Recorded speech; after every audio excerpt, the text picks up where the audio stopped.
जय श्री कृष्ण। राधे राधे।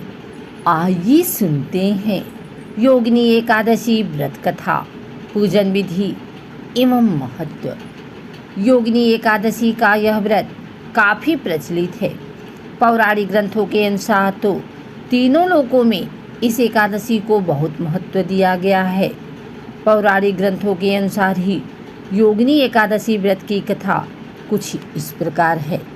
महाभारत काल की बात है कि एक बार धर्मराज युधिष्ठिर भगवान श्री कृष्ण से एकादशियों के व्रत का महात्म्य सुन रहे थे। उन्होंने भगवान श्री कृष्ण से कहा कि भगवान, आषाढ़ माह के कृष्ण पक्ष की एकादशी का क्या महत्व है और इस एकादशी का नाम क्या है। भगवान श्री कृष्ण ने कहा, हे राजन, इस एकादशी का नाम योगिनी है। समस्त जगत में जो भी इस एकादशी के दिन विधिवत उपवास रखता है, प्रभु की पूजा करता है, उसके सारे पाप नष्ट हो जाते हैं।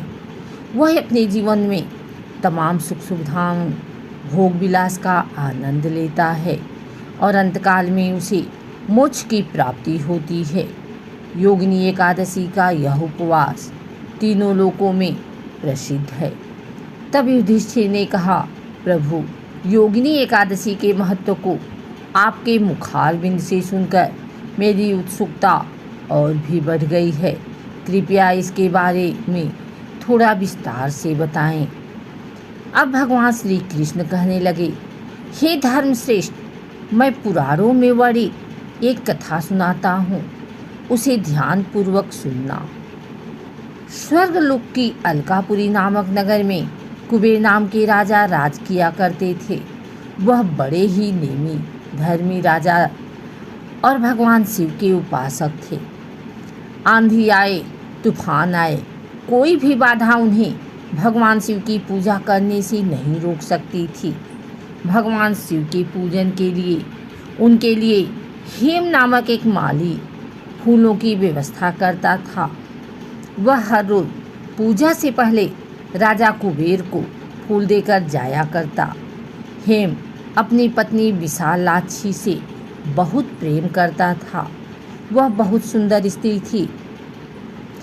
एक दिन क्या हुआ कि हेम पूजा के लिए पुष्प तो ले आया, लेकिन रास्ते में उसने सोचा, अभी पूजा में तो समय है, क्यों न घर चला जाए।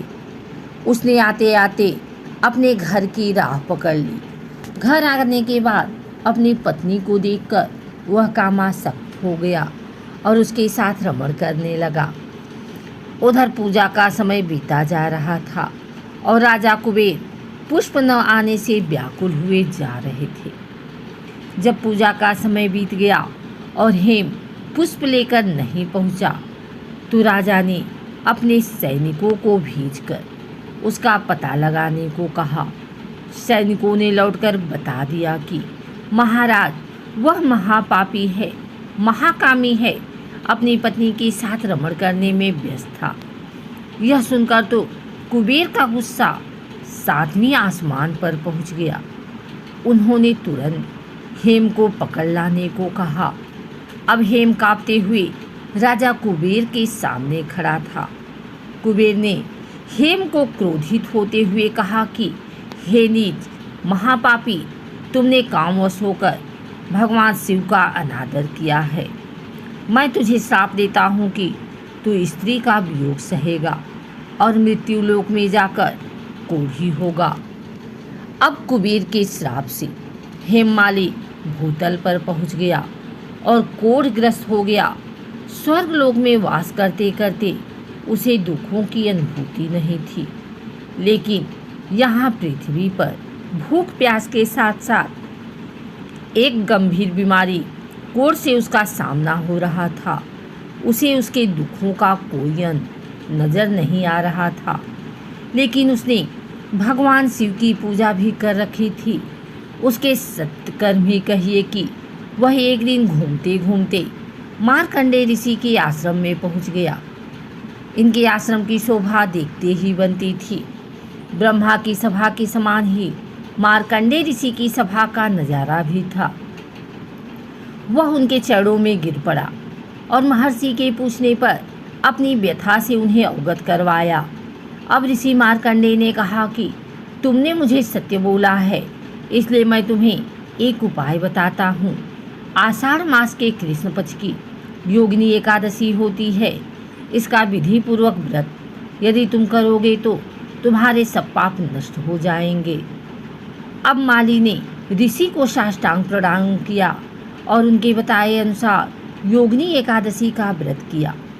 इस प्रकार उसे अपने श्राप से छुटकारा मिला और वह फिर से अपने वास्तविक रूप में आकर अपनी स्त्री के साथ सुख से रहने लगा। भगवान श्री कृष्ण कथा सुनाकर युधिष्ठिर से कहने लगे, हे राजन, 88,000 ब्राह्मणों को भोजन कराने के पश्चात जितना पुण्य मिलता है, उसके समान पुण्य की प्राप्ति योगिनी एकादशी का विधि पूर्वक उपवास रखने से होती है और व्रती इस लोक में सुख भोग कर उस लोक में मोक्ष को प्राप्त होता है। आइए सुनते हैं एकादशी व्रत पूजा विधि। योगिनी एकादशी के उपवास की शुरुआत 10वीं तिथि की रात्रि से ही हो जाती है। व्रती को 10वीं तिथि की रात्रि से ही तामसिक भोजन का त्याग कर सादा भोजन ग्रहण करना चाहिए और ब्रह्मचर्य का पालन अवश्य करना चाहिए। जमीन पर ही सोएं। प्रातःकाल उठकर नित्य कर्म से निजात पाकर स्नान आदि के पश्चात व्रत का संकल्प लें। कुंभ स्थापना कर उस पर भगवान विष्णु की मूर्ति रख उनकी पूजा करें। भगवान नारायण की मूर्ति को स्नान आदि करवाकर भोग लगाएं। पुष्प, धूप, दीप आदि से आरती उतारें। पूजा स्वयं भी कर सकते हैं और किसी विद्वान ब्राह्मण से भी करवा सकते हैं। इस दिन में योगिनी एकादशी की कथा भी जरूर सुननी चाहिए। इस दिन दान कर्म करना भी बहुत कल्याणकारी रहता है। पीपल के पेड़ की पूजा भी इस दिन अवश्य करनी चाहिए। रात्रि में जागरण करना भी अवश्य चाहिए। इस दिन दुर्व्यसनों से भी दूर रहना चाहिए और सात्विक जीवन जीना चाहिए। अगर आपको हमारी वीडियो अच्छी लगी हो तो इसे लाइक करें, कमेंट करें, शेयर करें।